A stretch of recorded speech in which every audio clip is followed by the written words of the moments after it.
Bienvenue dans I'm an Equestrian, le podcast. Merci de nous écouter pour ce 3e épisode qui, on l'espère, vous plaira autant que les précédents. Dans ce nouveau podcast, nous avons interviewé Caroline Boudier. Si ce nom vous est inconnu, c'est parce qu'elle a l'habitude de se faire très discrète. Et pourtant, son talent est immense. Il s'agit de la créatrice d'une marque que vous connaissez tous, Dada Sport. Cet épisode a été enregistré à Paris, dans les bureaux de Dada Sport, grâce au soutien d'un partenaire qui incarne parfaitement les valeurs de la femme forte, moderne et active, qu'est Caroline Boudier, la marque de cosmétiques Institut Esthederm. Esthederm est une marque française de soins haut de gamme. À l'image de Caroline et de son entreprise, Esthederm place le Made in France au cœur de ses préoccupations et réalise l'ensemble de sa production dans les usines du groupe Naos à Aix-en-Provence. Fort de son mantra « La peau est notre métier, l'équitation notre passion », Esthederm a très à cœur de prouver qu'il est possible de prendre soin de sa peau, même lorsque l'on passe une grande partie de son temps en extérieur. À ce propos, Caroline nous a confié utiliser depuis très longtemps les produits Esthederm.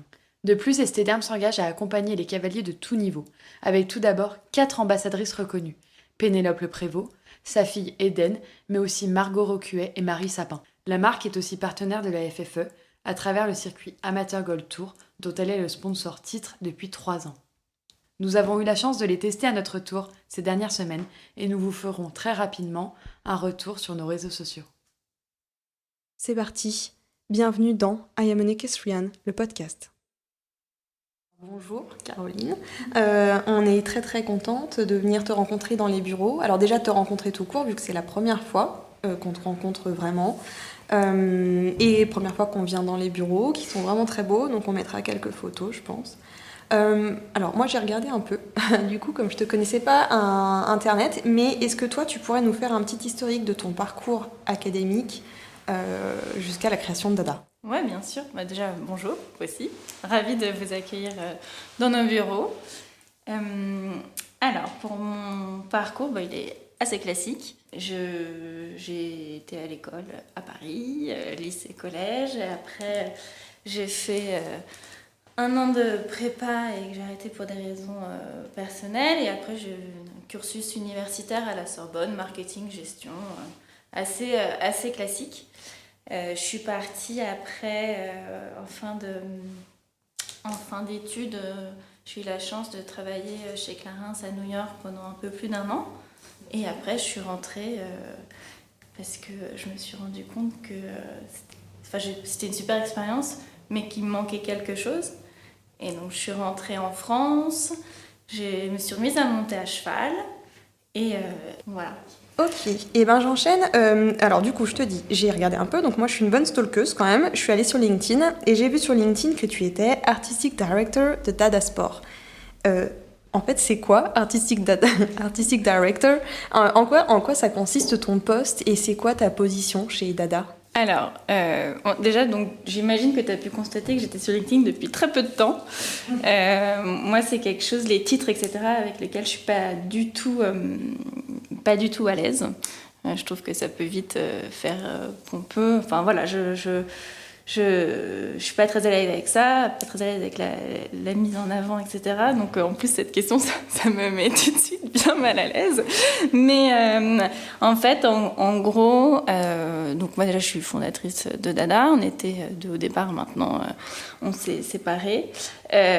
Donc, je suis fondatrice de Dada et directeur artistique, en fait, c'est la personne qui s'occupe de toute l'identité visuelle de la marque, en fait. Et donc, voilà, donc je m'occupe de l'image de Dada, bien sûr des collections, dessiner les collections. Et voilà, donc en fait, directeur artistique, c'est un peu ça. Après, ça fait tout de suite très pompeux, on parle de Dada Sport, mais il fallait bien trouver un titre pour LinkedIn, parce que LinkedIn aime bien les titres. Et donc, voilà. Non, mais c'est bien, moi, ça me parle.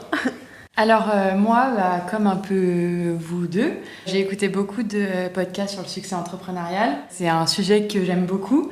Et j'aimerais savoir qu'est-ce qui, toi, t'a poussé à l'aventure entrepreneuriale. Et pour toi, c'est quoi être un equestrian entrepreneur? Alors, en fait, déjà, pour moi, il n'y a pas de différence entre equestrian entrepreneur ou entrepreneur. Pour moi, c'est la même chose. J'ai toujours été très indépendante dans ma vie. de par mon histoire et je pense parce que mon tempérament. Et donc en fait, je suis entrepreneur et j'ai voulu répondre à un besoin à un moment donné, à mon besoin et aux besoins que j'ai ressentis sur le marché équestre. C'est-à-dire qu'il se trouve que j'ai créé une entreprise dans le monde équestre parce que je suis cavalière et que du coup, en étant cavalière, je me suis dit, oh là là, mais en fait, je trouve pas trop de vêtements qui me plaisent pour monter. Donc, je voudrais apporter quelque chose. Au début, on s'autorise pas trop à se dire ah bah oui, je vais créer ma marque, ça va être génial, je vais révolutionner le monde. Et du coup, ça a été un process. Et à un moment donné, on constate quelque chose. Moi, je rentrais des États-Unis. Je me rendais compte que ce que j'avais fait jusqu'à présent, j'avais été sur des rails. Et ça se passait très bien, mais en tout cas, c'est pas ce qui me comblait vraiment. C'est en prenant plus le temps de monter à cheval, etc. À un moment donné, je me suis dit, à force de dire plus tard, je ferai, plus tard, je monterai une marque, plus tard, je ferai ça. En fait, on se dit, plus tard, pourquoi plus tard ? Voilà. T'as eu peur de te lancer ? Non. Alors, moi, je fonce beaucoup et je me rends pas forcément compte de tout ce que ça implique, les conséquences, etc. Et puis, au tout début, on était 2. C'est plus facile aussi. Ça rassure. Ouais, non, mais c'était bien pour se lancer. Donc voilà. Et puis voilà, c'est vrai que dans mon caractère, moi, je me rends pas trop compte. Enfin, je me lance et après, je me rends compte. Bon, là, ça va, t'as pas trop de regrets, du coup. Non, bien sûr, j'ai pas de regrets. Non, pas du tout. Et donc, Dada Sport, donc, comme tout le monde le sait, c'est une marque de textile pour les cavalières. Alors au début, pour les cavaliers, et puis vous avez arrêté cette ligne homme pour vous consacrer aux femmes. Et pourquoi cette filière-là ? Donc pourquoi t'être lancée vraiment dans la filière équestre ? T'étais vraiment cavalière et très passionnée par ce milieu-là ? Oui, en fait, c'est un peu ce que je disais tout à l'heure. Oui, j'étais passionnée depuis que je suis petite par les sports équestres, par les chevaux, bien entendu, mais aussi par les sports équestres, plus d'affinité comme ça, parce que au jumping, saut d'obstacle que je pratiquais. Donc, c'était un peu naturel, finalement, de se lancer dans ce secteur-là. C'était pas forcément...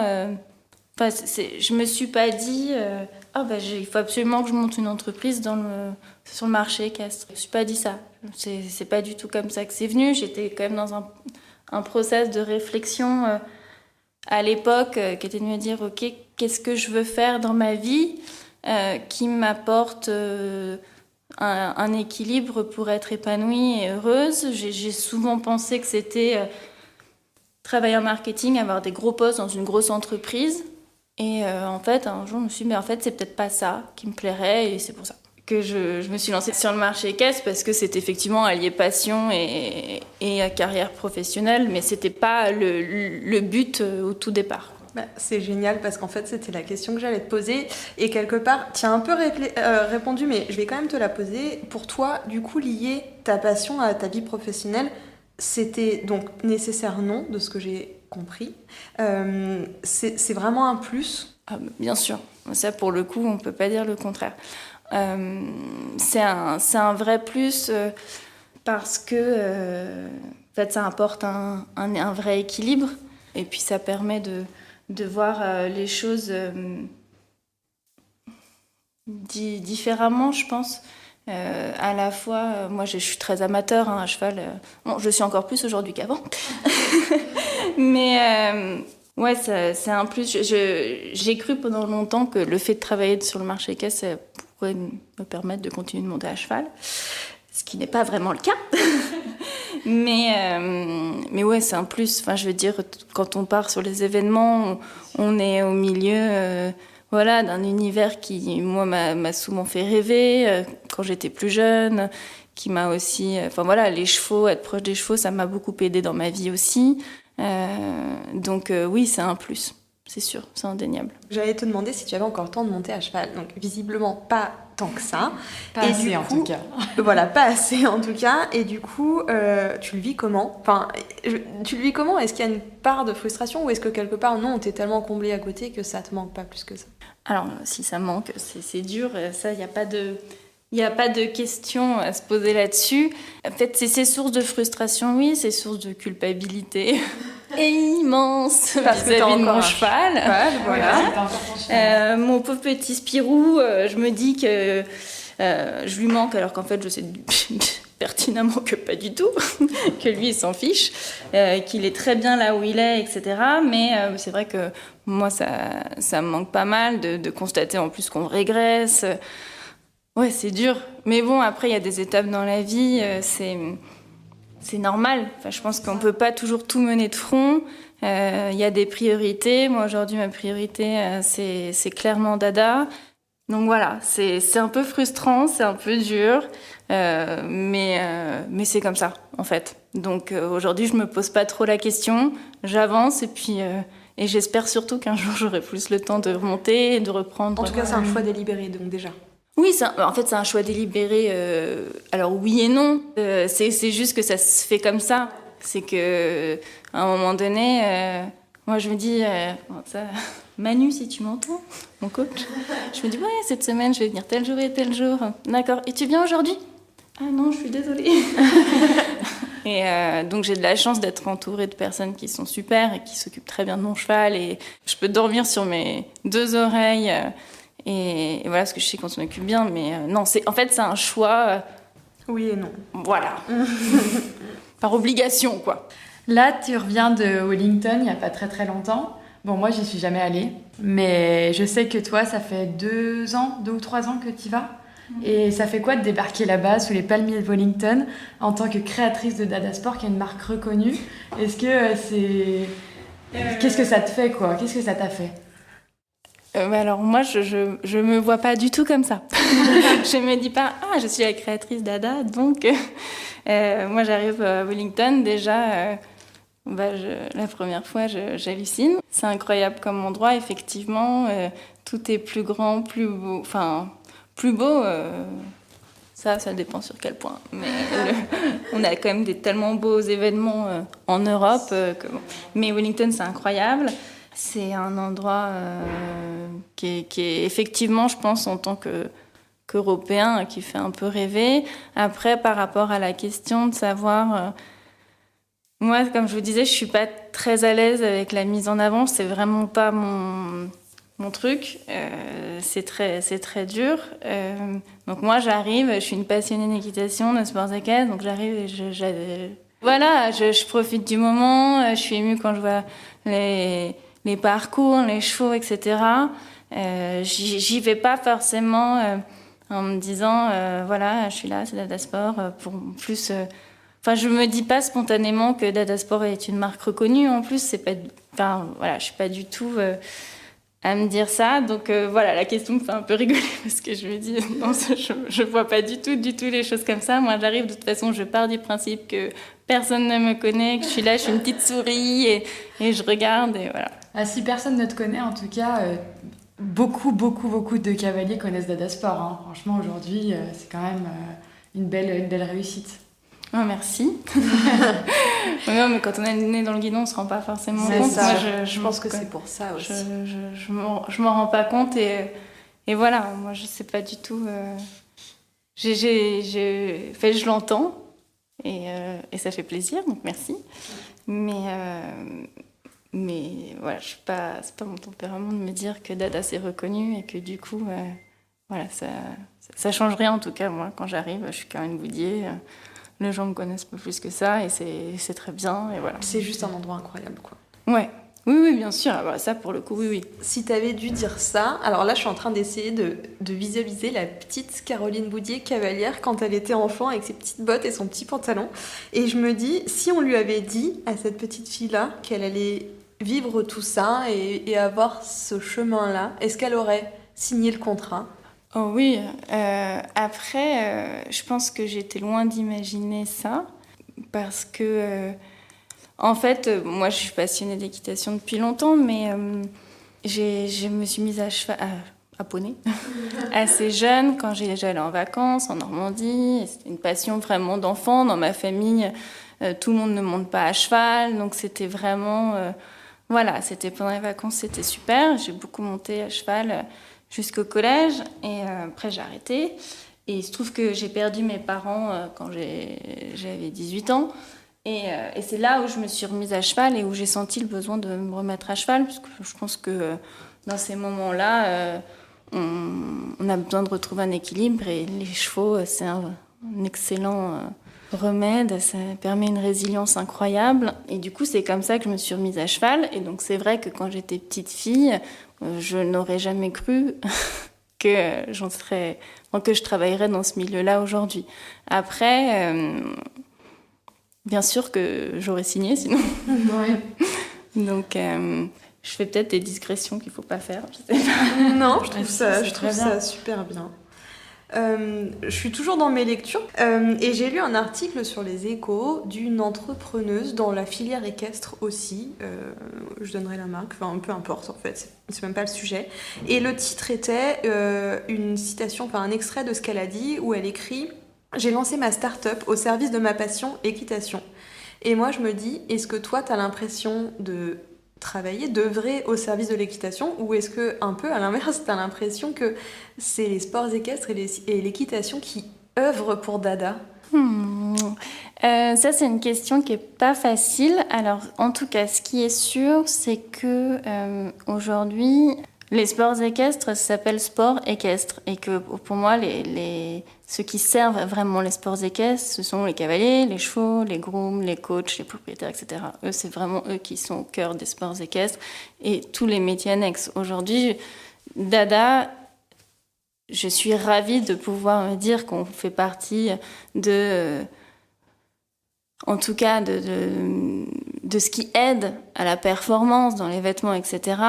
Mais je ne vais pas dire, oui, on œuvre aux sports équestres. C'est-à-dire qu'aujourd'hui, on essaye de faire le maximum pour apporter du confort et proposer des vêtements techniques. Donc, c'est-à-dire en travaillant, en collaborant avec des fournisseurs et des prestataires qui sont hyper spécialisés dans leur domaine pour pouvoir offrir après à nos clients et aux cavaliers les produits les plus aboutis avec des matières qui sont super. Aujourd'hui, on peut faire. Il y a eu tellement d'innovations qu'aujourd'hui, on peut vraiment faire des produits qui sont hyper confortables, techniques, donc qui aident à la performance parce que, je sais pas, par exemple, aujourd'hui, les vestes de concours, elles sont hyper stretch, très légères, respirantes. On les lave, on n'a pas besoin de les mettre au pressing, on n'a pas besoin de les repasser. Enfin bon. Il y a eu beaucoup de choses. Donc là-dessus, c'est super. Je pense que c'est une bonne chose pour les sports équestres. Mais en tout cas, j'estime que qu'on n'œuvre pas particulièrement plus que ça pour les sports équestres. Ce que je peux dire, c'est qu'après, pour moi, c'est plus un parcours qu'on fait tous ensemble, en fait. On a des objectifs qui sont effectivement, je pense on a tous envie que les sports équestres... il y a une belle lumière autour de notre sport, et qu'on évolue ensemble pour faire en sorte que l'image des sports équestres soit belle, faire en sorte que peut-être le grand public puisse s'intéresser à ce sport-là. Voilà. Après, en tant que Dada, moi, ce que j'ai toujours voulu pour Dada, et vraiment c'est quelque chose auquel je pense tous les jours, c'est comment on fait pour être toujours moderne, apporter de la modernité. Aujourd'hui, l'image des sports équestres, en tout cas dans le textile, c'est une image assez traditionnelle, et c'est se dire, ok, comment on fait pour dépoussiérer un peu tout ça, faire en sorte que pour le grand public, l'image de la mode équestre soit un tout petit peu différente, que ce soit c'est très très très classique, c'est très traditionnel, dire bah oui, enfin effectivement. Mais à la fois, on est plein de cavalières, on aime la mode, on a envie de s'amuser, on est dans l'air du temps, il y a des valeurs qui nous portent, et voilà. Donc ça, pour moi, c'est très important, en fait. Et alors, j'ai une question qui revient, je pense, qui va revenir à chaque fois parce que j'adore cette question. Et j'aimerais savoir ce que c'est pour toi la réussite ou le succès. Est-ce que pour toi, c'est le fait d'être reconnu par les gens qui t'entourent, par ta famille, par le public, par les gens avec qui tu travailles? Est-ce que c'est le fait de gagner bien ta vie, d'avoir une famille? Voilà, c'est quoi pour toi la réussite, et quand est-ce que tu pourras dire bah, j'ai réussi? Alors, c'est une question qui est hyper importante, je pense. Alors, la réussite, je vais dire un truc hyper bateau, mais plus je vis, plus je me dis que c'est quand même hyper vrai. En fait, la réussite, c'est quand on est heureux et épanoui, quoi. Alors, je sais, alors là, si on reprend la question de tout à l'heure, si la petite fille de je sais pas quel âge m'entendait dire ça, c'est vrai, wow, c'est bateau. Mais en fait, c'est vrai. Je pense qu'aujourd'hui, il faut tous qu'on apprenne à connaître ce qui nous rend heureux et ce qui nous épanouit. Et c'est pas pour tout le monde la même chose. Et du coup, on n'a pas tous les mêmes critères de réussite, les mêmes critères de succès. Et on n'aboutit du coup pas forcément par les mêmes moyens au fait d'être heureux et épanoui. Et aujourd'hui, je pense qu'on est dans une société où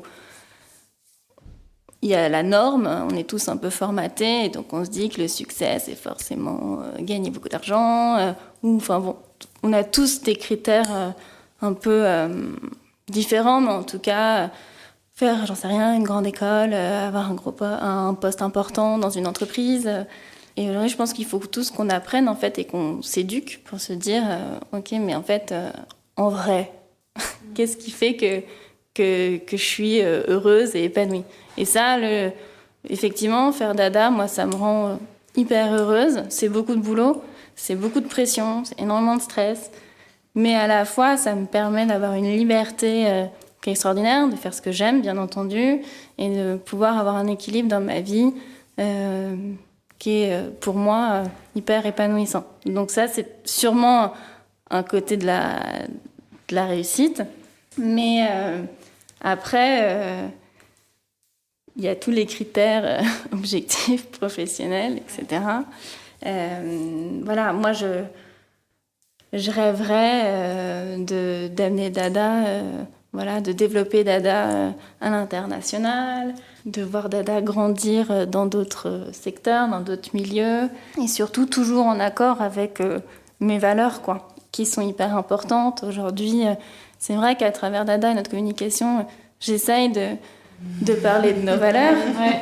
Et c'est important parce que, par exemple, il y a l'environnement, il y a l'éthique, voilà, pour moi, c'est très important de pouvoir sourcer, de faire en Europe, parce que pour l'environnement, on essaie de limiter les transports.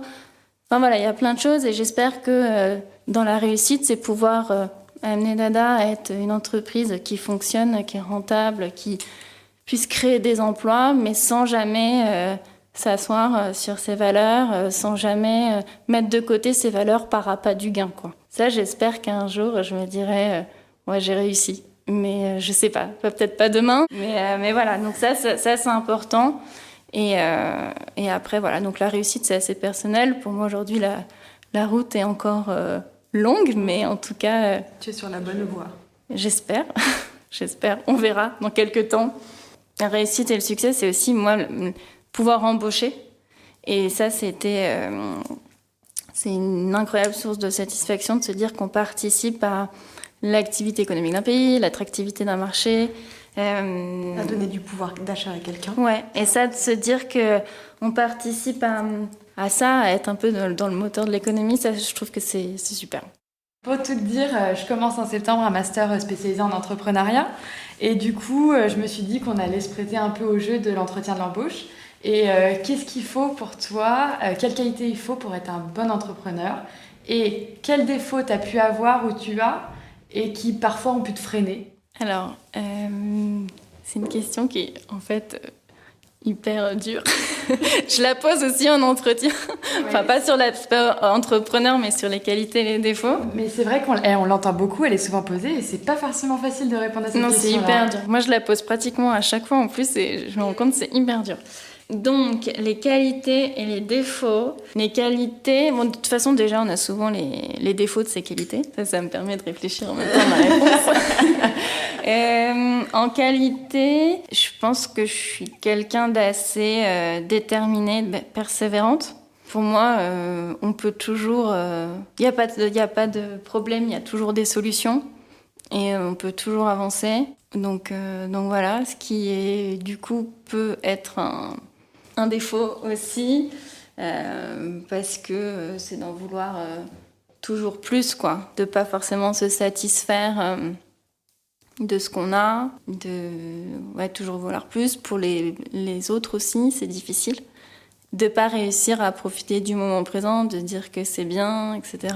Et on en revient à la question d'avant, ou peut-être que tu es déjà dans la réussite quelque part, et tu nous dis on en reparlera bientôt, alors que pour nous qui te regardons de l'extérieur, t'es déjà en plein dedans, quoi. Oui, alors on n'est pas forcément d'accord là-dessus, mais j'entends. Oui, non, mais c'est sûr que là, je le dis parce que je m'en rends compte, mais c'est aussi mes proches qui me le disent beaucoup, que ce soit dans mes rapports professionnels et personnels. C'est vrai que c'est difficile de pas toujours se rendre compte des choses et de pas être satisfaite, mais c'est aussi ce qui nous permet d'aller plus loin, de toujours vouloir un peu plus, quoi. Mais effectivement, c'est pas forcément facile. Je rebondis sur ce que tu disais tout à l'heure par rapport à tes valeurs. Moi qui te suis sur Instagram et qui découvre aussi, grâce à ce que tu peux publier, tes goûts, entre guillemets, ce que tu peux écouter, tes inspirations, tes sources. Par exemple, tu écoutes La Poudre, tu relais des informations de l'importante.fr, etc. Donc, je vois qu'on te découvre assez féministe quand même sur les réseaux sociaux.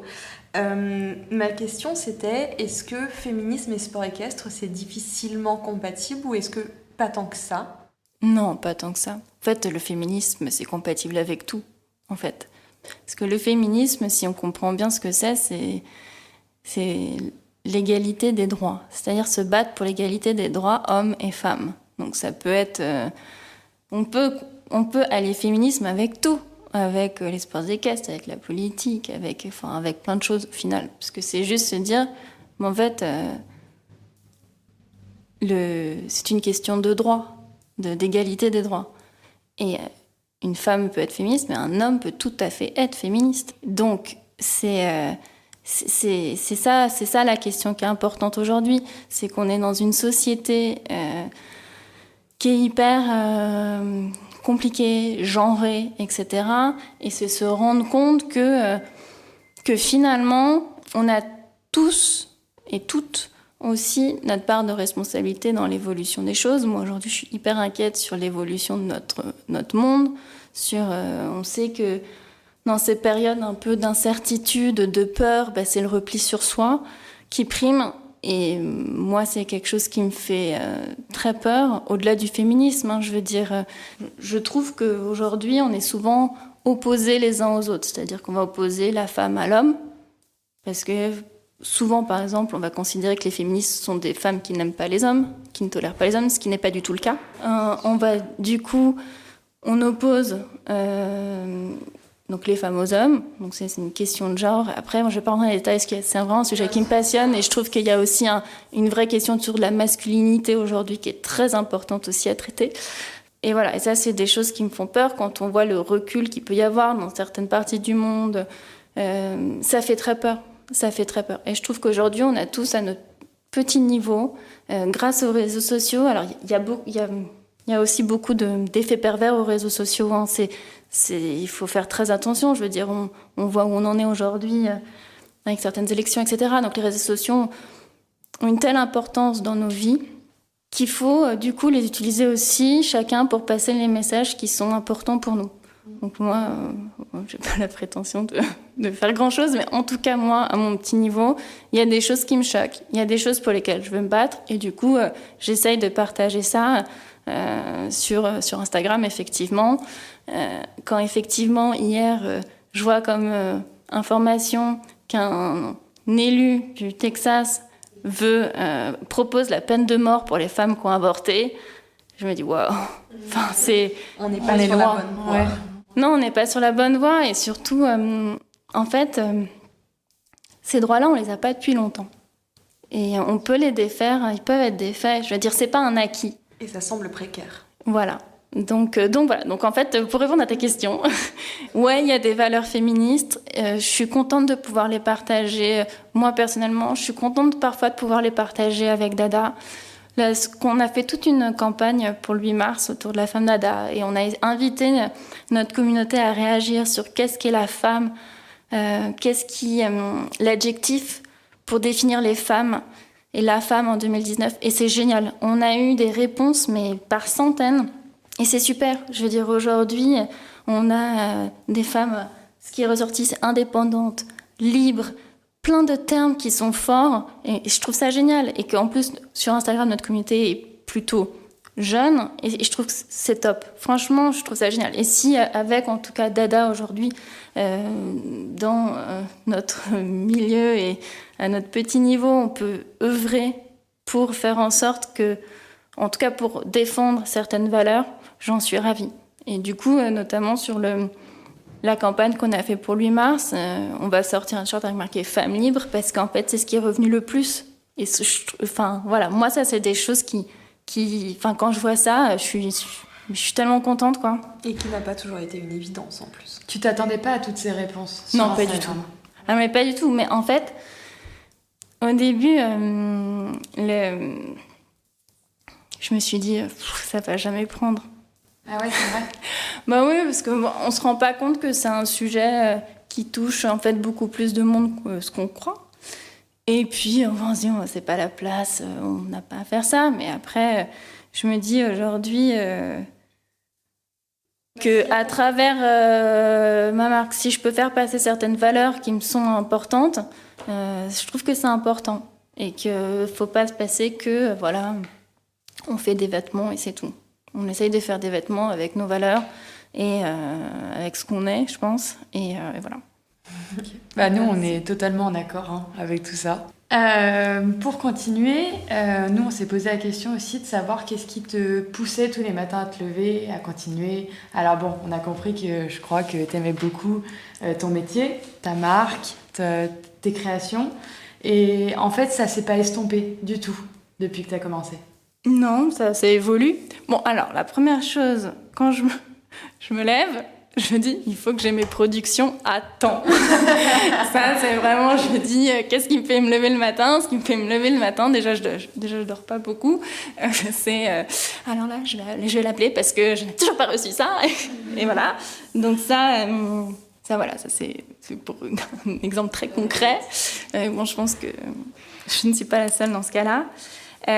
Sinon, mon moteur qui me pousse le matin à me lever.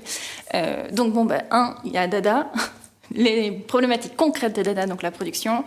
Et après, ce qui me pousse à me lever, en réalité, j'adore le partage avec les autres. Donc le partage dans ma vie professionnelle ou personnelle.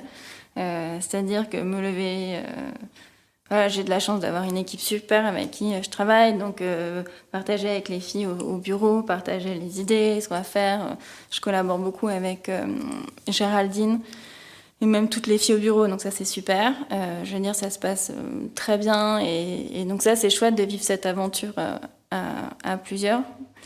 Et après, d'un point de vue plus personnel, c'est un peu la même chose, se partager, rigoler. Et rire beaucoup, essayer de partager, voilà. Donc ça, c'est ça, c'est l'humain en fait qui me fait lever le matin. L'humain et Dada. La vie sociale. Voilà, sinon je n'ai pas la grosse tête. C'est hyper pompeux, c'est très dur. Absolument pas.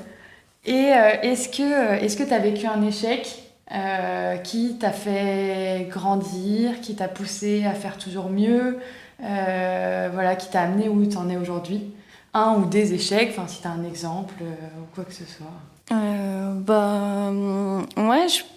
De toute façon, comme je pars du principe qu'on peut toujours faire mieux, je regarde toujours ce que j'ai fait, ce qu'on a fait avec Dada, avec pas mal de recul.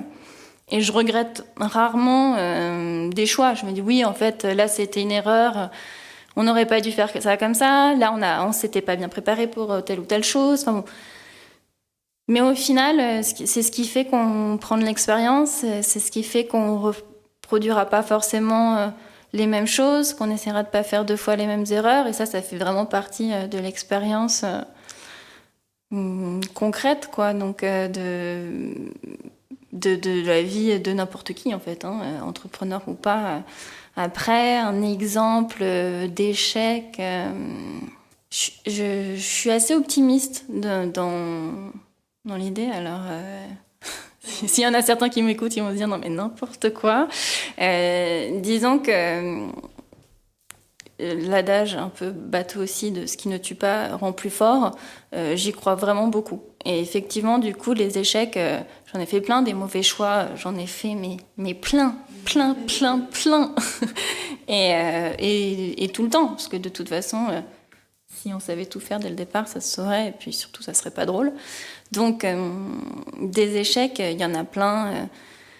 C'est juste qu'on peut toujours tout transformer en positif, quoi. De toute façon, moi, je crois beaucoup au fait que toutes les choses arrivent pour une raison. Oui, moi, je suis très comme ça aussi. Je crois beaucoup à ces choses-là, qu'il n'y a pas de hasard, qu'il y a des choses, il y a des signes, etc. Faut pas trop me lancer sur le sujet. Bah, moi non plus, donc ça tombe bien. Alors, je vais reprendre la main parce que pour finir, en fait, j'ai une question assez simple et à la fois qui est très parlante vis-à-vis de Dada, pardon. De quoi et de qui tu t'inspires? Et si on va plus loin, est-ce qu'il y a une personne dans ce monde du cheval, dans les sports équestres, une cavalière, avec qui tu rêverais de travailler, d'où tu tires toute ton inspiration et où est-ce qu'elle t'emmène? Faut quand même remettre les choses dans le contexte. Caroline Dadasport, on a l'impression que je m'inspire de trucs de dingue.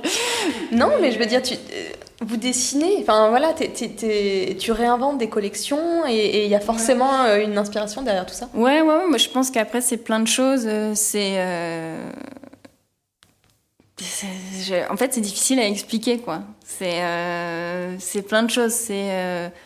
Je lis beaucoup, j'écoute beaucoup de musique, je regarde plein de choses. Et tout ça fait qu'à un moment donné, moi j'ai envie de ça, Et puis les choses évoluent beaucoup. Entre le moment où je décide de faire un modèle, au moment où il a abouti, c'est un peu dur pour les filles d'ailleurs. Je m'excuse, Amélie. Mais qu'est-ce qui m'inspire? Plein de choses, en fait. Plein de choses. Ouais. Et en fait, je pourrais dire des trucs super bateaux. Type, ouais, je prends le métro, je regarde les gens et je m'inspire. Non, alors là, je fais une spéciale dédicace à Jarline parce qu'on avait parié que j'arriverais à placer cette phrase. Mais non, enfin, ce qui m'inspire, il y a plein de choses. Plein de choses de la vie quotidienne, je sais pas, j'ai de la chance aussi par Dada de pouvoir voyager. Je passe pas mal de temps dans le sud-ouest de la France aussi, du coup, de prendre du temps, je sais pas, pour que tout se mette en place. Et du coup, voilà. Je trouve que cette question, elle est super dure, mais du coup, j'y réfléchirai plus. Mais comme, je sais pas s'il faut le dire, mais comme j'ai toujours un problème de légitimité, je sais pas trop répondre à cette question. D'accord. Et une personne, du coup? Est-ce qu'il y a une figure des sports équestres que tu aimerais voir avec les créations d'Adam? Il y en a plein, en fait. Il y en a plein. Déjà, de pouvoir habiller notre équipe de Dada Girl et tout, je me souviendrai toujours du jour où on est allé voir Alexandra Francard taper à la porte de son camion. Bonjour, on ne se connaît pas, on va lancer une marque de vêtements, est-ce que tu nous suis? Ah oui. Puis Alex, c'était une rencontre incroyable. Donc déjà, ça, c'est dingue en fait. Et après, c'est plus facile pour moi de parler des choses qu'on a vécues avec Dada. Edwina. Ouais, Edwina, franchement, en fait, un jour, elle est rentrée dans la boutique, elle nous a acheté des vêtements. Et là, on se dit, waouh! Et en plus, pendant longtemps, elle a continué de porter les vêtements, etc., parce qu'elle n'était pas sous contrat, etc. Et ça, c'est vraiment une vraie fierté, parce que, en plus, Edwina, moi, c'est quelqu'un que j'admire aussi, parce que je trouve qu'en tant que femme à haut niveau, elle assure quand même. Je veux dire, quand on voit ses résultats l'année après, et puis après, avoir eu sa fille, etc. Et sinon, tu peux lancer une bouteille à la mer pour pour la prochaine Dada Girl. Ouais, un jour peut-être. En fait, il y a tellement de monde que j'aimerais voir en Dada. J'arrive même pas à trouver une personne pour répondre du tac au tac. En fait, en vrai, rien que quand je vois des cavalières, même que je connais pas, en dada sur les concours, ça m'émeut. Je suis comme une petite fille, genre, ouh, trop bien. Donc, je réfléchis, mais au pire, je vous rappellerai. On fera ça. On mettra ça dans la petite description du podcast. On fera ça comme ça, ouais. Merci beaucoup. Merci beaucoup. On espère vraiment que cet épisode vous a plu autant que nous, on a aimé l'enregistrer. Retrouvez les réseaux sociaux de Caroline, de Institut Estéderm, de I Am an Equestrian dans la description de cet épisode. On attend vos commentaires avec impatience. Si vous avez aimé et que vous voulez nous aider à poursuivre cette aventure, vous pouvez nous soutenir sur la plateforme Tipeee. On vous donne rendez-vous le 15 juin pour le prochain épisode. Et en attendant, vous pouvez continuer de nous suivre sur les réseaux.